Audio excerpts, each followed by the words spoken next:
po ang tatay ni Jasper. Ang angad ko lang po sa kanila, ay, sorry. Hindi.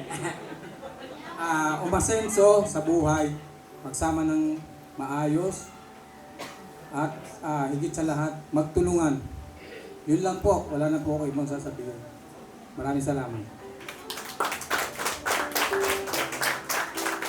Ako nga pala, hindi, tama na muna Mari, kasi mahirap ang buhay. Puro pandemic, puro ano.